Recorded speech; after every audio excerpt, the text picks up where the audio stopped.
Vous écoutez Bangarang. Dystopia, l'émission d'une autre réalité.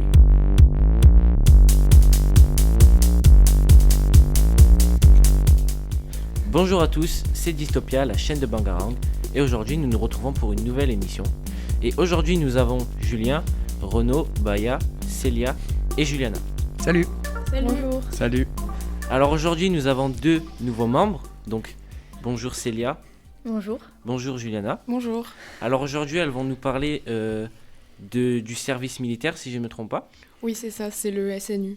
Et donc je vais vous demander si vous pouvez nous en parler un peu plus. Bien sûr. Alors le SNU, c'est le service national universel. Il s'adresse aux jeunes filles et aux jeunes garçons âgés de 15 à 16 ans.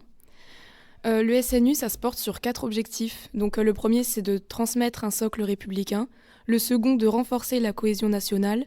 Le troisième, de développer une culture de l'engagement. Et enfin, d'accompagner l'insertion sociale et professionnelle.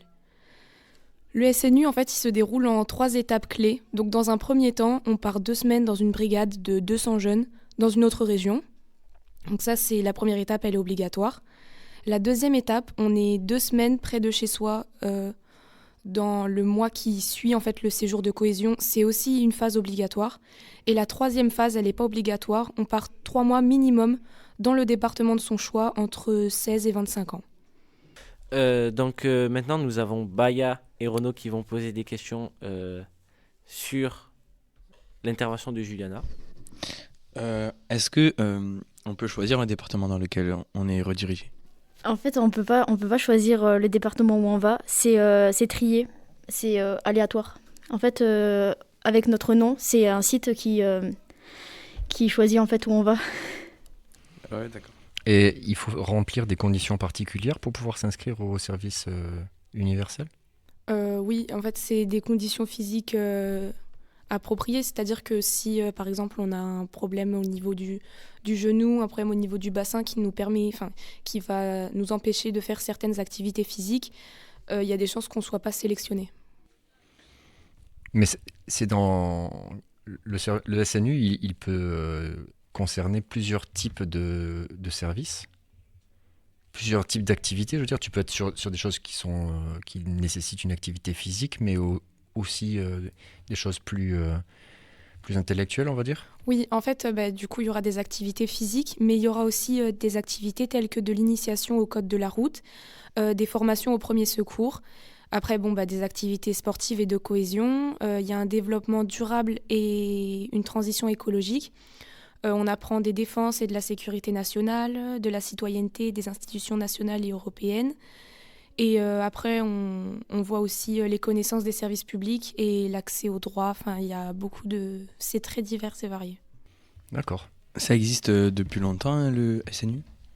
Il me semble que non, c'est assez récent, ça a que quelques années, si je dis pas de bêtises. Et vous, ça vous intéresse? Oui. Qu'est-ce que vous allez faire comme demande, du coup? En fait, moi, je suis déjà inscrite.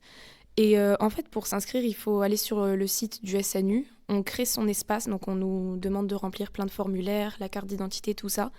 Une fois que tout ça s'est créé, on envoie donc la candidature. En fait, la candidature, elle est envoyée automatiquement après la formation du profil SNU. Et quelques jours après, on a la réponse si on est validé ou pas. Et pourquoi toi, tu veux faire le SNU? Parce que en fait, le SNU, ça peut ouvrir des portes pour notre futur métier ou quoi. Par exemple, si on veut rentrer dans l'armée, dans la police ou quoi, c'est toujours un plus à avoir. Et on peut le faire à partir de quel âge? C'est entre 15 et 16 ans. Ok. Mais donc du coup tu vas pour faire des tests physiques, mais au final, c'est quoi la finalité? Enfin, tu fais des tests, et au final tu fais quoi à la fin? En fait, Je comprends c'est pas vraiment des tests physiques. C'est vraiment un séjour de cohésion. C'est un service militaire pour les jeunes, en fait. Mais pendant les 3 mois, parce que tu as dit que tu pouvais aller un peu plus loin et faire 3 mois, ça se passe comment par rapport si tu as cours ou quoi? Ça se fait en dehors, ça se fait après la scolarité?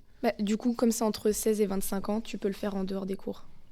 Ok. Et est-ce que tu es rémunéré pendant que tu fais ton SNU? Non. Est-ce que, peut-être je dis une bêtise, mais est-ce que c'est le SNU qui remplace le service militaire? Oui, Et pourquoi, alors c'est peut-être une question bête, mais pourquoi le service militaire a été remplacé? Est-ce que ça convenait pas par rapport à l'État ou... Mais en fait, dans les 2 semaines de cohésion, tu fais ta journée d'appel et ton service militaire là-bas. Du coup, ça sert à rien de le faire 2 fois. Du coup, tu le fais directement là-bas et ça va plus vite. Ok. Très bien, c'est super intéressant. En tout cas, ça peut donner pas mal de perspectives à ceux parmi nos auditeurs qui ont envie d'y participer. Donc ils peuvent venir vous voir s'ils ont des questions. Bah oui, bien sûr. Bah oui. Vous écoutez Bangarang. Merci d'être venu afin de nous parler du SNU. Et merci d'avoir écouté Dystopia. Et nous nous retrouvons pour une nouvelle émission la semaine prochaine. Dystopia, l'émission d'une autre réalité.